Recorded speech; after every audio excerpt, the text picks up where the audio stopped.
we're seeing people come back to more natural ways. My patients are frustrated with the results that they've been getting in their journey to reclaim their health. When it comes to emergency room and trauma, we're really leaders in the world. But when it comes to overall health, we're mostly managing our pain and suffering. There are definite medications, but they're not turning the condition around. They're allowing you to live as long as you can without that much pain and suffering.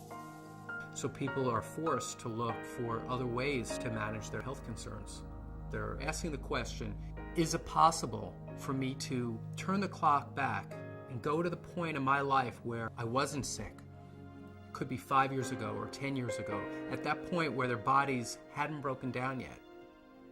Well, the science world, not the medical world, is really pointing towards looking very deep in the body at the cellular level. And when you look at that level, you start to see that if the person is ever going to change their health, they have to address helping the smallest unit of their body get healthy again. Normal cells perform many functions essential to maintaining good health. They must be able to take in nutrition and eliminate waste or toxins. Normal cells must defend themselves from intruders like unfriendly bacteria, fungi, viruses, and free radicals, and repair the damage done by them. In addition, cells must work together as a team, communicating with other cells to achieve optimal organ and immune system function. Research has already proven our cells need certain essential nutrients, 26 different vitamins, 72 or more trace minerals, numerous fatty acids, and amino acids. Since our bodies don't produce these, we must get them from our diet. Recently, scientists have discovered that there are at least 8 sugars, called monosaccharides, that our cells also need for optimal function.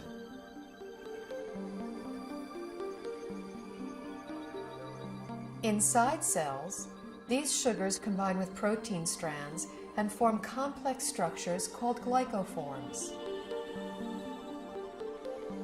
The exterior of a healthy cell is covered with a dense forest of these glycoforms.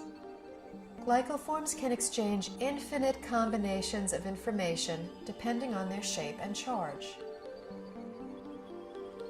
Glycoforms are present on the surface of all cells and actually prevent viruses, bacteria, and other enemy cells from entering a healthy cell by blocking the entrance to the cell's surface. Glycoforms can hold on to an enemy cell until an immune system cell can arrive to destroy it. Healthy immune system cells can also accurately identify normal cells and not interfere with their function. Cells covered with glycoforms enable clear and accurate cell-to-cell and system-to-system communication, creating an information superhighway within the body. Glycoforms play a vital role in every human physiological process: immune system response, tissue regeneration, cell replication, growth, and structural stability. They are even responsible for the attraction of sperm cells to an egg cell surface to foster fertilization. When a cell does not receive the nutrition it needs, it cannot produce energy, and it really loses its function. Healthy cells don't function optimally without glyconutrients. That's all there is to it. We now know how important these 8 sugars are to human health. The problem is, only 2, glucose and galactose, are readily available in our modern diets. A fraction of these other 6 sugars can be gotten through diet, but modern agricultural methods, food processing, widespread use of toxic pesticides and chemical fertilizers have all but eliminated them from our food supply.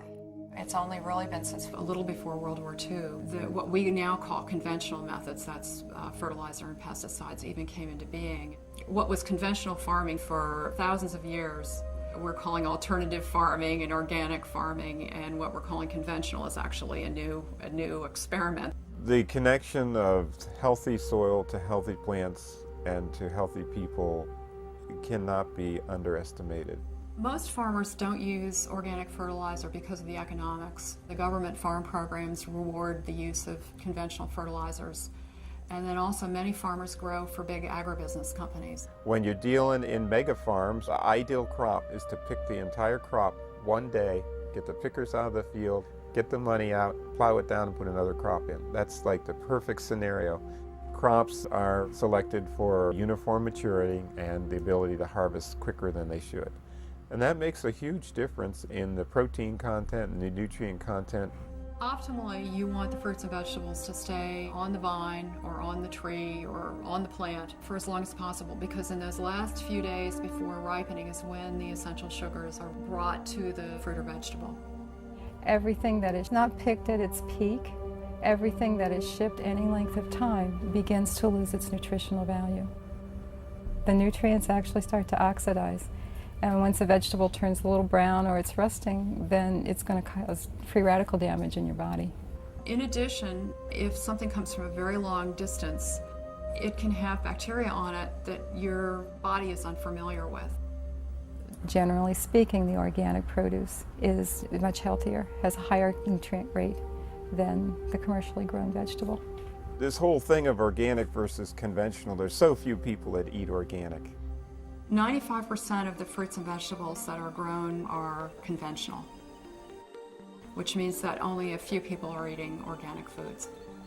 What I have my patients do is eat as many fruits and vegetables as you can, wash them, and assume that you're getting about a third of their phytonutrient value. I compared nutritional content of food from 1982 with what statistics are for 1999. I was amazed at the nutrient decline in many fruits and vegetables. Overall, it was an average 25% decline in nutrition across the board. That is staggering. It's shocking. If we are losing 25% of our nutritional content in 20 years, what are we going to have in 20 years from now and 20 years down the road? Pretty soon we're going to be eating water and a little fiber, and that's going to be it. The body, to an extent, can make glyconutrients. That's the job of the liver. However, that is an emergency mechanism, and we're making our own glyconutrients. It's basically a state of starvation. If you don't have enough of the right type of sugars, you have faulty processing. With the faulty processing, things can go wrong. Without vital sugars and a variety of other micronutrients, cells cannot create glycoforms. The result is a breakdown in cellular communication and immune system response. Depleted cells are unable to defend themselves effectively, so cell structures can be damaged and are not effective in healing and regenerating. In this weakened state, cells cannot communicate effectively, compromising the body's ability to identify problems. They are also unable to destroy pathogens such as viruses, bacteria, and fungi, and cannot identify mutated cells so the immune system can eliminate them. For example, when a person suffers from an autoimmune disorder, their compromised immune system may respond inappropriately and treat altered normal cells as intruders and destroy them. It may allow mutated cells to proliferate, or the immune system may not respond at all, leaving the body extremely vulnerable to many types of infectious agents.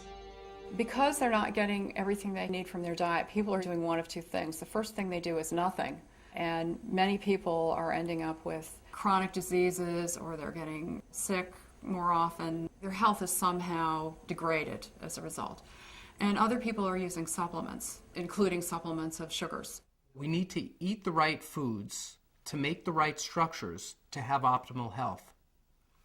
There's a break in the link here because we can't get that food anymore in today's modern diet.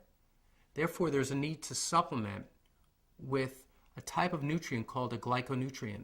When I first learned about these glyconutrients, the concepts made sense to me, but I was very skeptical about using them. It seemed like there were a lot of people making claims that it could help with all different sorts of health conditions. And anytime I see that, I throw my hands up and I say, this can't be true. The big shift for me was seeing how many different countries were researching this. The University of Oxford have their own glycobiology institute where they were studying this as early as the late 1980s. Countries all over the world, Japan, Germany, Switzerland, Finland, New Zealand, Australia were looking at these nutrients and their clinical application, as well as in the United States at Johns Hopkins, MIT, University of California, Irvine. Once I realized how crucial these supplements are for human health, I felt compelled to offer them to my patients in my practice.